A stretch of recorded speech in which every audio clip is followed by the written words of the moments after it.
Amigos da TV Cidade, estamos de volta. Hoje na companhia de dois grandes amigos, pessoas que a gente convidou há quase um ano e por agenda só puderam se fazer presente hoje.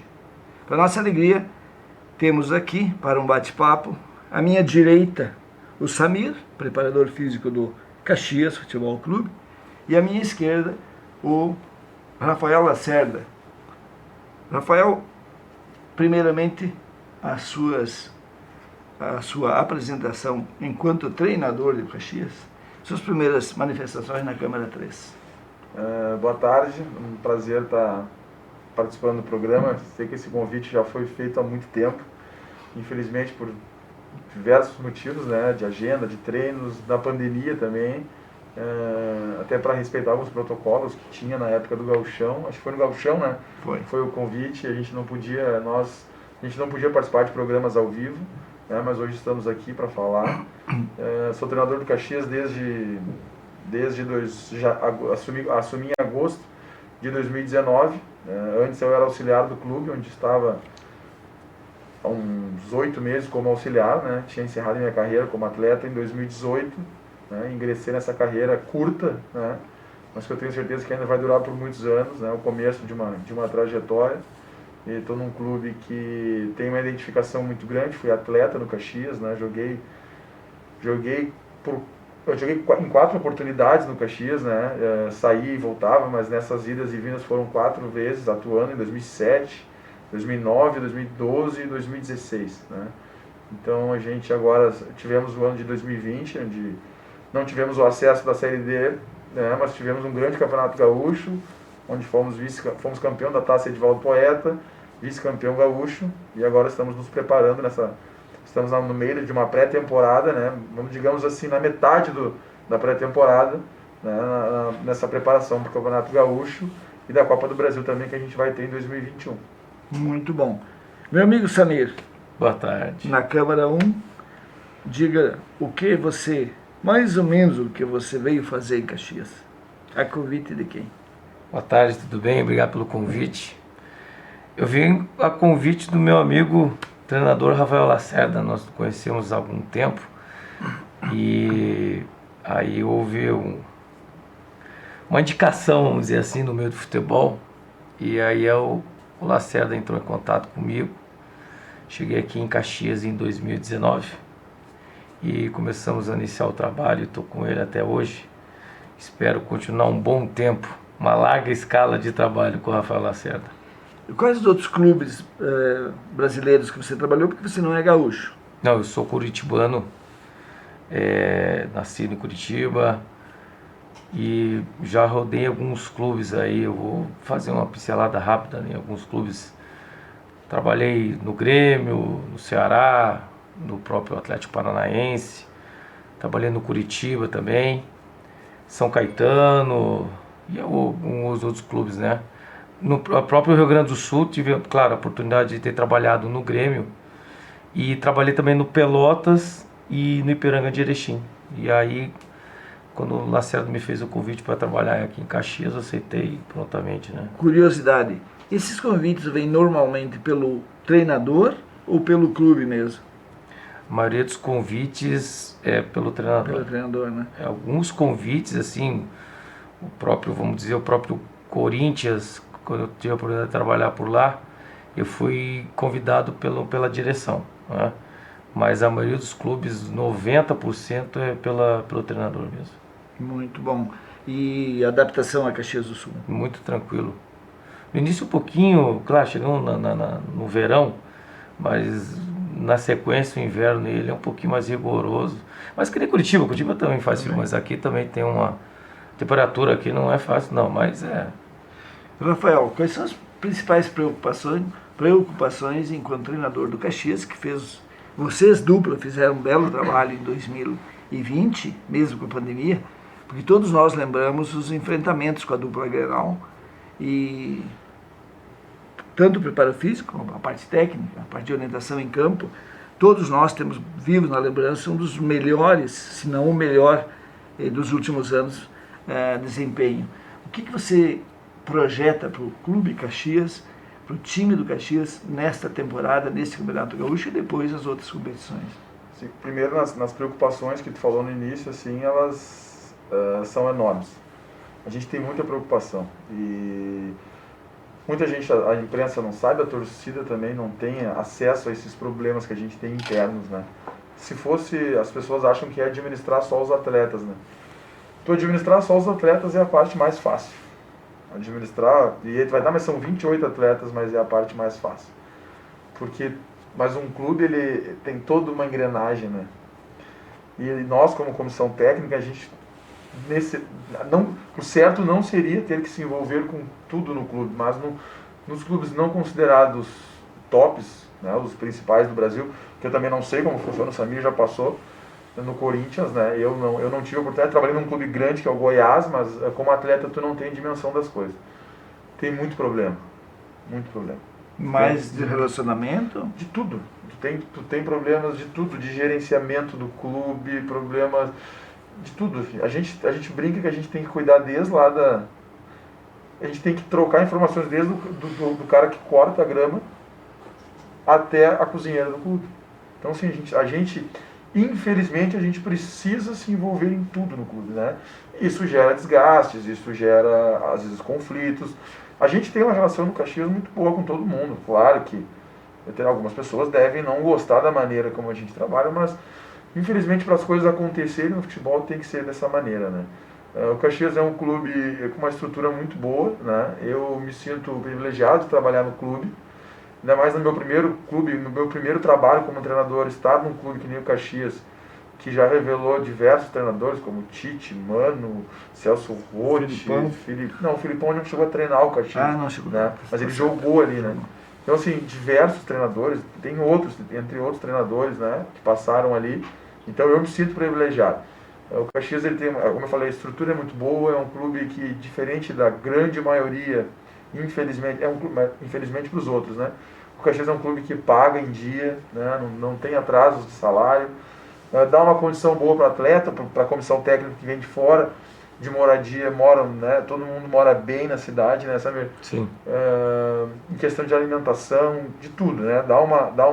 Tem uma retaguarda muito boa. E o Caxias ele está preparado assim para voos maiores. Eu costumo dizer que é questão de tempo, né? O não acesso que a gente não teve, infelizmente, isso atrasa um pouco o clube, né? Porque há anos o Caxias no Gauchão nem se fala. O Caxias nos últimos anos aí foi 2 vezes campeão do interior. Ano passado foi vice-campeão gaúcho, campeão da Evaldo Poeta. Só que está batendo na trave na Série D, né? E tu estando na Série D, tu te prejudica até na Copa do Brasil. Todo mundo viu o que aconteceu ano passado no jogo do Botafogo, onde a gente foi extremamente prejudicados com 2 pênaltis não marcados, né? Que se tivesse VAR, de repente com certeza teriam marcado, porque foram bolas na mão, né? E até isso, por estar numa Série D, numa competição como a Copa do Brasil, que tem valores financeiros exorbitantes, e para o Caxias seria uma coisa importantíssima passar aí 3, 4 fases, é o nosso objetivo. Mas o Caxias é um clube que está bem estruturado e pronto para alçar voos maiores.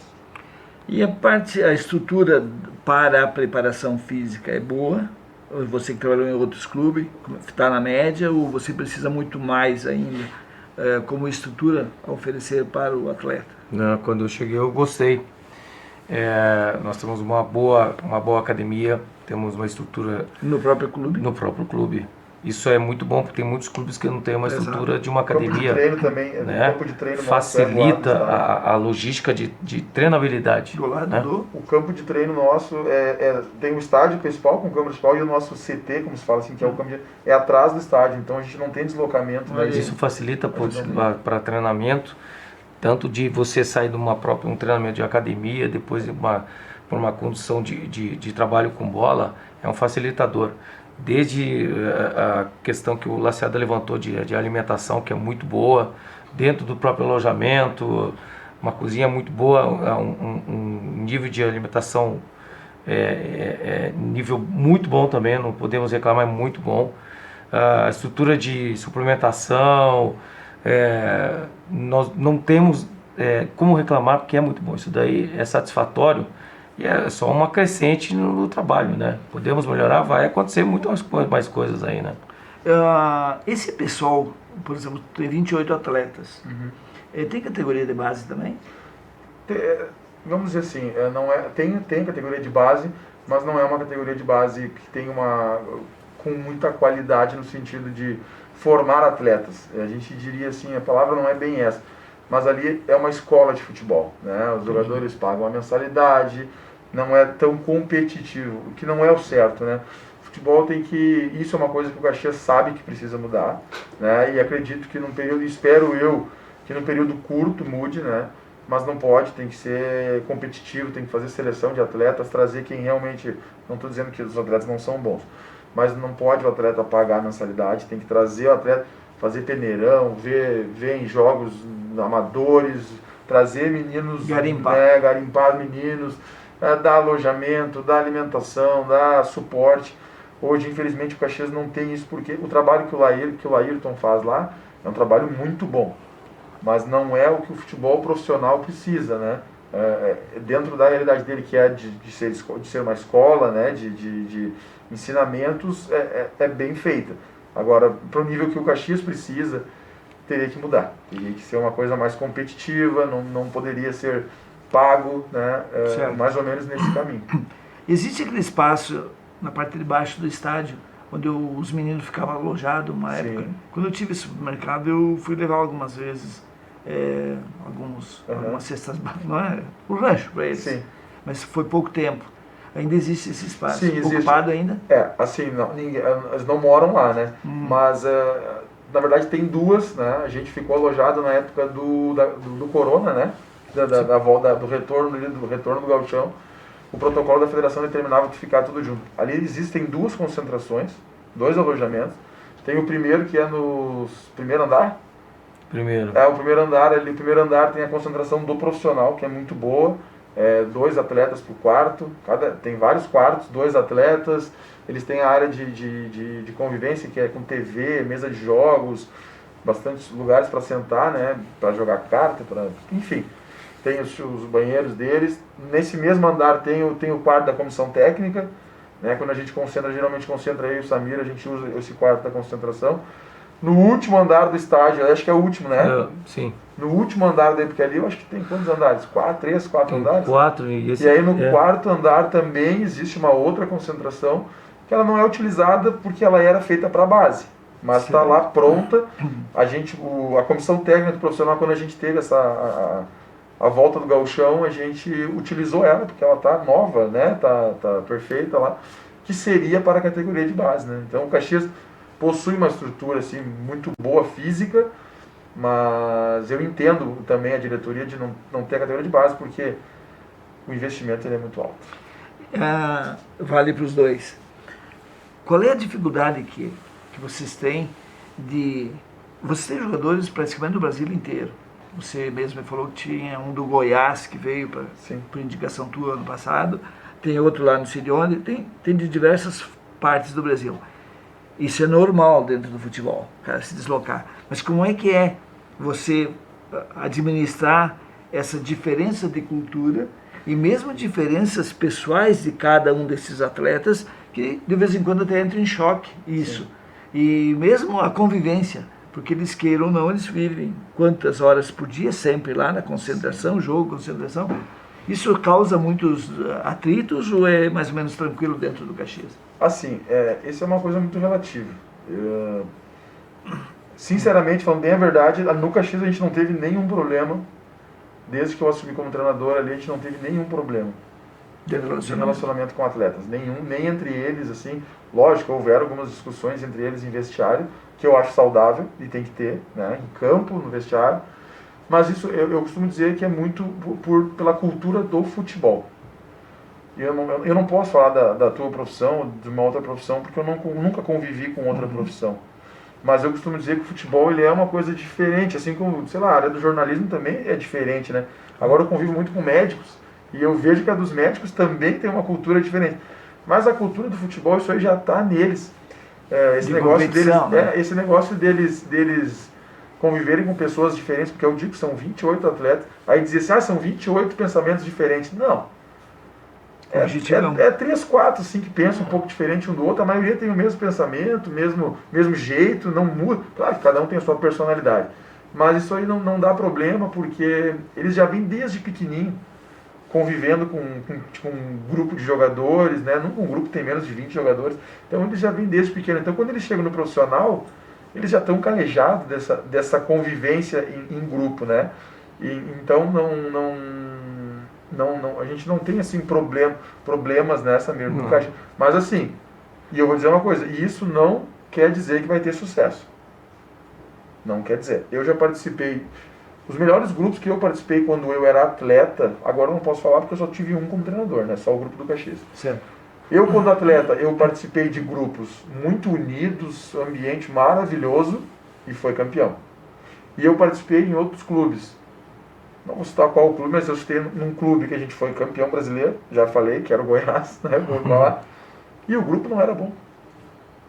Tinha as broncas. Era impressionante, era vaidade, era isso. Um não se dava com o outro brigava, briga direto, confusão. Mas entrava em campo e resolvia. Então, assim, não quer dizer que quando briga, quando tem tumulto, que não vai dar certo, pode dar errado. Não tem uma ciência exata. E na hora da execução do teu planejamento para a parte física, qual é o nível de aceitação? Porque o boleiro está acostumado, mas volta um Samir exigente, enquanto que o outro era menos exigente. Tem algumas broncas ou é tudo mais ou menos tranquilo? Não, mas sempre existe assim, alguns atletas que eles falam, eu não estava adaptado a isso aí. Eu falei, então você não estava adaptado, agora você vai começar a se adaptar. Porque aqui é a linha de conduta, a linha de trabalho, a condução do trabalho é essa aqui. Então nós trabalhamos dessa forma, e aí o atleta vai se adaptando aos pouquinhos, né? Mas não tem como fugir, porque o trabalho é direcionado geral, existe um específico para certos atletas em algumas questões aí, mas todo mundo vai ser exigido, todo mundo vai trabalhar da mesma forma, mas o profissionalismo impera, não tem como. Tem muita diferença entre o atleta jovem e o atleta já em fim de carreira, porque o que a gente percebe, talvez é uma percepção equivocada, que esse cara com 37, 38, 39 anos, 36, que ele já está começando por obrigação, pendurar a chuteira, né, por dificuldade até, dá a impressão que ele é mais preguiçoso. É verdade? Isso depende de cada um, o profissionalismo chama. O Lacerda é a prova disso, que nós temos um atleta com uma idade mais avançada e o tratamento que é dado para ele é dado para o atleta de 18 anos. Desculpa me interromper. Não? Esse questionamento muitas pessoas fazem, e até eu vou dizer, eu penso não. O que eu vejo, o que eu vi no final da minha carreira como atleta e vejo agora, é totalmente ao contrário. Totalmente ao contrário. O menino de 18 é preguiçoso, o menino de 20 é preguiçoso, preguiçosos. Só que daí, e eles fazem no profissional, por quê? Porque a cobrança é muito grande. E aí no nosso grupo, estou dando exemplo do Caxias, né? A gente tem muito cara experiente. Diogo Oliveira, Pitol, Juliano. Esses caras, eles cobram os meninos. Então os meninos começam a entrar no embalo deles. E eles se obrigam a fazer. Porque ele vê um cara de 38 anos fazendo, um cara de 36, um cara de 35. Hoje teve um exemplo no treino, Terminou um treino, eles ficaram fazendo chute a gol. Só tinha um goleiro fazendo. Já tinha acabado o trabalho. Quem era o goleiro? Pitol. O de 38 anos. E os outros não estavam errados, porque já tinha acabado a atividade. Mas o de 38 estava lá. Olha que visão. E o de 18 não estava, o de 24 não estava e o de 25 não estava. Então, sinceramente, pode ter certeza, os caras, quanto mais velhos, mais trabalham. E como conta dentro de campo a experiência, né? Sim. Dentro de campo, na hora que o bicho pega, você olha para o atleta experiente e sabe que lá vai sair alguma coisa, que ele não treme a perna. Não é isso? Ajuda muito. Ajuda bastante a Eles experiência. ajudam muito e solucionam muitas vezes os problemas aí, porque é com eles que ajudam a resolver o problema. A média de idade do Caxias hoje chega a quanto? Tu tem Sabe que eu não fiz agora, a média desse ano eu não fiz. Mas tu tem quantos jovens, assim, tipo 20, 22, 23 anos? Ano passado eu acho que nossa média de idade, mesmo tendo jogadores mais experientes, acho que era 28 ou 29 28 para 29. Bastante alto. Mas assim, a gente tem, o nosso time é bem experiente. O goleiro tem 38, o Ivan lateral deve ter 27, Guilherme Matos 38, 33 33, Guilherme, eu acho, Guilherme né? Matos. 32, Thiago Salles, 34, Bruno 34. Ré, 31, 31, Tudo Juliano, 30, Carlos 30, Alberto, 32, 31, chuta Diogo bem Oli- aquele cara. Chuta. Chuta Diogo bem. Oliveira, 38, Mazola, 30, Giovanni Gomes aí dá 24. 24. A gente começa a ter uns caras novos, aí tem o É. Marlon, tem 22, 23, Vidalete, 22, William, 19, né? É. Argenta, 19, Gustavo, 18, André, 24. É bem... Sim, É. mas olhando do meio para trás, É, os veteranos estão todos ali. Quer dizer, se você assim, olhar grosso modo quem está de fora, a preparação física seria mais complicada, porque como você vai tirar tanto o vigor de quem já está nessa faixa etária, e dos 30, passando os 30 a média da turma da retaguarda. E como é que o Caxias voou em campo nas finais no Campeonato Gaúcho? Isso é mão do treinador ou é o fisicultor que deu? Na verdade é o seguinte, um é muito conjunto. simples. O Lacerda tem muitos trabalhos intensos, são muito bons os trabalhos que ele executa, só que não adianta eu executar com a mão muito baixa e ele tem um trabalho intenso. Então, vamos dizer, um casamento perfeito para fazer com que eles trabalhem em alta rotatividade. Porque eu imaginei que a média de idade do Caxias não era essa. Eu imaginei que a média de idade é aquele que sempre foi para o Santos, o zagueiro. 27, eu acho, Laércio. Se você olhar, 27, claro, antes dos 30, vamos fazer, não existe essa divisão, mas Sim, hipoteticamente, porque tem jogador com 34, 35 anos, corre mais que aquele de 20. com certeza. Mas assim, a grosso modo, quem não conhece, os jogadores, a maioria deles chegando nos 30 ou passando, ou já passou, e Sim, no caso do Oliveira, 38. 38. E o que jogava esse guri? Sim, sim. Então, Mas é que vamos ser sinceros, eu acho que com o tempo isso aí, como eles estão cada vez mais profissionais, os atletas, né, sabe, cada vez Muito. eu acredito que vai começar a aumentar a idade. a idade. Muito Daqui a bom. pouco, daqui a uns anos, vai ver jogador com 40, hoje a gente não vê com 40 mais. Porque eles A se cuidam cada exceção vez foi o mais. Zé Roberto. Eles se cuidam cada vez mais, né? O Diogo Oliveira, se tu tira ele do treino, ele fica bravo, né? Hoje eu percebi, eu tirei ele faltando 10 minutos do treino. Isso que a gente sabe, a gente tem que dosar também, não podemos, Não, né? não dá Como é que história? Antes do campeonato. É complicado. Mas que bom que existe essa sincronia e sintonia entre os dois profissionais, porque o Caxias tem muito a ganhar. E o Caxias precisa mais do que nunca essa saída da Série D. Está na hora de romper que isso aí está causando um certo trauma, até a própria torcida do clube, né, da Série. A gente não tá, como é que a gente vai dizer assim, é o principal objetivo, mas a gente não está falando mais Exatamente. da Série D, porque é só no segundo semestre. Então, assim, eu já botei na cabeça dos atletas, se a gente não pensar no Gauchão e na Copa do Brasil, talvez a gente não vai estar aqui na Série D, né? Mas a gente sabe que é o grande objetivo, o clube tem que sair da Série D, só que nós perdemos para um time com um investimento que não dá nem para comparar, né? O Mirassol, que foi o campeão da Série D, que nos eliminou, ganhou de todos sem precisar os pênaltis, só com o Caxias. O Caxias foi nos pênaltis, nós fomos para o último jogo sem 6 titulares. Essa questão que a gente falou da estrutura, a do Caxias é boa, mas precisa muito mais, hein? Muito mais. Boa para o Campeonato Gaúcho e para a Série Boa, D. isso, mas precisa muito mais, O Mirassol investiu 9 milhões no CLT. 9 milhões hoje resolveria o problema do Caxias, todos os problemas do Caxias. Construiria um CT, pagaria a conta, faria tudo, né? Mas quanto a jogadores, a estrutura é uma coisa, tudo bem, mas quantos jogadores precisariam o quê? 3, 4, 5 jogadores? Reforços? Vamos dizer assim, reforços? Não. Que chegasse para ser titular? Não, no momento não. Não, mas digo, por exemplo... Agora, no momento, eu tô satisfeito com o grupo que a gente montou. E eu falei, nunca está fechado o grupo. Mas para iniciar o campeonato, eu estou extremamente satisfeito. Claro que esse ano, um pouco diferente do ano passado, onde a gente entendeu a situação do clube, esse ano não. Não que a gente não vai entender, mas assim, se nós passar da Copa do Brasil, que a rodada deve ser lá pelo dia 10 de fevereiro, a gente vai contratar. De março. A gente vai contratar. Então, assim, é um desafio que a gente fez. A gente vai passar uma fase, mas vamos contratar um jogador. Já sabe quem é o adversário? Ainda não.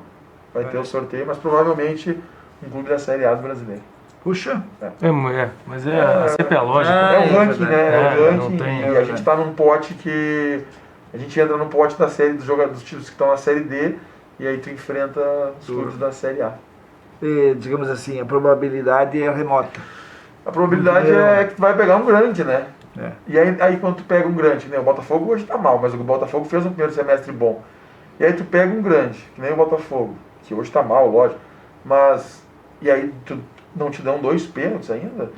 E aí não dá pra falar, porque se tu falar o que eu queria poder falar a palavra que eu queria falar, né? Na entrevista, mas todo mundo viu, o Brasil inteiro viu o que o árbitro fez. E o que aconteceu com o árbitro? Uma semana depois estava apitando outro jogo. E o Caxias perdeu 600 mil reais. Isso que dói, né? É que assim, ó, 600 mil reais pro Grêmio, pro Inter, pro Botafogo, não é nada. É um jogador. Não, Talvez um mês meio do jogador. Meio salário de jogador. 600 mil reais pro Caxias é quase 3 folhas de pagamento. Meu Deus do céu. Quase 3 folhas. A nossa folha do Caxias, ela gira em torno de 250 mil reais. Dos atletas, né? Então quer dizer que 600 mil reais tu pagaria eles 3 meses. Num ano de pandemia. 28 atletas, então a média salarial é 600 vamos dizer assim, aquele equívoco do árbitro dele, sei lá, fingir que não viu os 2 pênaltis, rendeu menos 3 meses de salário do Caxias. Que aliviaria as contas do Caxias. É que vocês fornecem alimentação e moradia? Para os atletas isso aí vai de cada contrato, mas assim, o padrão assim, que eu sei dos atletas é salário, né? Eles têm o salário deles, cada um faz o seu salário, eles ganham auxílio moradia, eles têm um valor X, não sei quanto que é, mas que dá para alugar um apartamento bom em Caxias, e as alimentações do clube é normal também. Isso é livre, vamos dizer, a alimentação. Sim. Então, porque o cara que sai de um outro estado e vem trabalhar longe da família, longe de tudo, e por um salário que, vamos combinar, não é um grande salário se tratando do futebol. Mas se tratando de salário em dia. Não é um salário padrão, não é um salário, como Série A não se compara. Agora, já falando em nível de Série B, sim. É um salário, eu digo assim, é um salário bom, muito bom, tanto que a gente consegue trazer jogadores. A gente trouxe o John Clay. Esse cara surgiu no Vasco, ele estava no Marítimo de Portugal. A gente conseguiu trazer, porque é um salário bom, né? E te dá uma condição de trabalho muito boa, e é aquilo que a gente fala, paga em dia. Olha, vou dizer para você, tem inúmeros casos de atletas, só no grupo aqui teve 2 agora, recentemente. Eles tiveram proposta para sair. Não vou falar quanto o atleta ganha, mas a proposta era para ganhar 7 mil a mais do que ele ganha. E não quiseram sair. Aí tem um detalhe também que eu queria te perguntar. Por exemplo, o jogador vê o Caxias também, e a gente percebe isso, como, principalmente o que aconteceu no ano passado, 2020. É um clube que ficou na vitrine. A mídia nacional falou muito. É que o Caxias já tem há muito tempo, né? Há muito tempo isso. Eu passei por isso, né? Em 2012. Eu fui bem no Gauchão, fui pro Goiás, que jogou comigo aí, para dar um exemplo rápido. O Edenilson, o do Inter, a gente jogou junto em 2009. Ele jogou 2 anos no Caxias, foi pro Corinthians. O Patrick, do Inter, jogou aqui. Então, assim, o Caxias tem no Gauchão, é uma visibilidade absurda. Assim, o próprio foi pro Santos, o zagueiro? Laércio. Não, aqui, o Tilica foi pra Grécia. Foi pra Grécia. Então, assim, a visibilidade é... E talvez isso seja um motivo para trazer o jogador, sim. Né? É um facilitador. E aquele meio campo, o Yura, acho que era coisa parecida. Foi pro Vila Nova. De Goiás. Vila Nova. Ele subiu agora pro Vila Nova para a Série B. Foi você que indicou ele? Sim, né? eu tinha jogado com o Yuri no Goiás também. Pois é, e isso que eu ia colocar também, principalmente para vocês dois. Tem alguns jogadores que num clube dá muito certo. Você vai lá e contrata, e vamos, o exemplo do Pedro Rocha do Grêmio, que só jogou no Grêmio, e tantos outros jogadores. Aí, o próprio Ramiro do Grêmio jogava uma barbaridade, foi para o Corinthians e sumiu. E por que isso acontece? É esquema de jogo? É a preparação física? O que é? Basicamente. Tudo. É um pouco de cada coisa. É adaptação, é o cara que está do lado dele. Pode ser adaptação, pode ser o companheiro lá. Aqui, vamos dizer o exemplo do Ramiro, então. O Ramiro, de repente, ele estava acostumado a jogar ao lado do... não sei quem era na época. Maicon. lá no Corinthians, talvez um cara que nem o Maico faz falta para o Ramiro render. Pode ser a ideia de jogo do treinador, né? Eu acredito que esse seja, vou te dizer que esse ainda eu acho que é o fator, deve ser o menor de todos, porque o treinador quando vai contratar outro jogador pensa nisso. A gente pensa, a gente olha, vamos trazer o Samir, mas o Samir joga como lá no Corinthians? Ele joga assim, sabe? Então assim, esse eu acho que é o risco é o menor.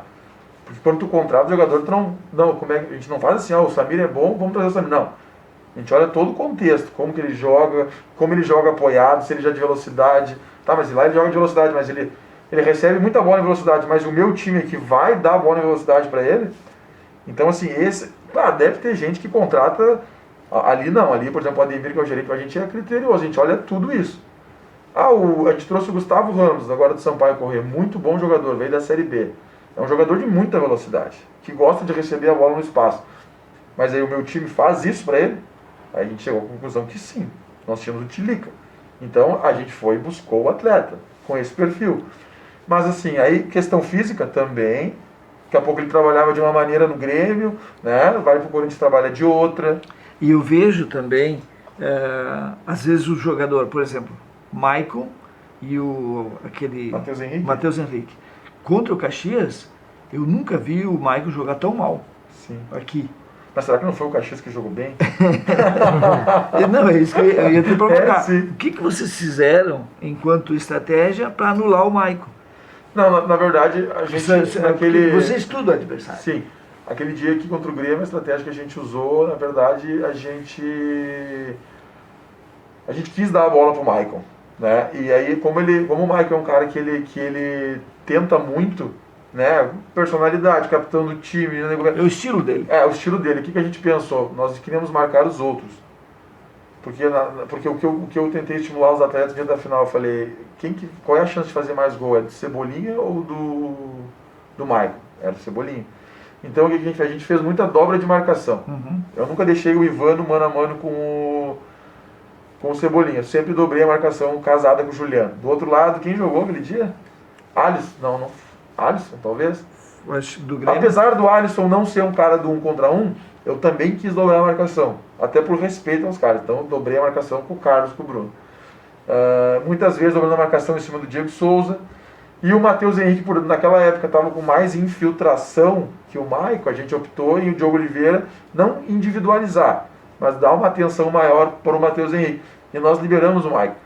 Era um risco que nós tínhamos, porque no primeiro minuto ele podia já acertar uma pifada e deixar os caras no gol. Mas ao mesmo tempo a gente deu a bola para ele, mas ficou bem protegido. Então assim, é o que eu costumo dizer para os atletas, posse de bola para mim é quando é na parte ofensiva. E o Maicon lá atrás não ia causar problema para nós, né? E assim, deu certo. Deu. Mas podia ter dado uma grande... Deu muito certo. Deu certo, mas... A prova está que o bloco 1 e o bloco 2 se encontraram ali no meio e trancaram o Grêmio. Essa é a verdade. Eu tiro quando ele virou a escola de samba, o Caxias. Mas se a gente vê, realmente foi isso que o Lacerda falou e o pessoal da rádio que te entrevistou te elogiou muito por isso. Mas nós estamos finalizando o nosso encontro aqui, que passou rápido. Mas o chefe não vai ficar bravo. Meu amigo Samir, com a câmera 1, o teu recado final. Obrigado pelo convite, foi muito bom. Espero que todos tenham gostado. Um tempo um pouco curto, mas foi bacana interagir com vocês aqui. E agradeço a oportunidade e até uma próxima. Obrigado por ter aceito nosso convite. Obrigado e estar convidado para a próxima. Principalmente se for campeão gaúcho. Meu amigo Lacerda, muito obrigado por ter aceito nosso convite, obrigado por ter comparecido. A Câmara 3, para o teu recado para a torcida Grená. Obrigado, que eu vim de Grená. Importante. Obrigado, Senai, pelo convite. Né? Um prazer estar aqui. Demoramos um pouco para vir, mas muito legal, feliz. Né? Deixar um recado para a torcida do Caxias, que estamos trabalhando muito para fazer um grande 2021. Esse é o objetivo do Campeonato Gaúcho da Copa do Brasil e tenho certeza que a gente vai poder no final comemorar aí uma grande campanha e também algumas passagens na Copa do Brasil. Mas foi um grande prazer participar do programa mais uma vez. Voltamos na próxima semana. Um abraço a todos.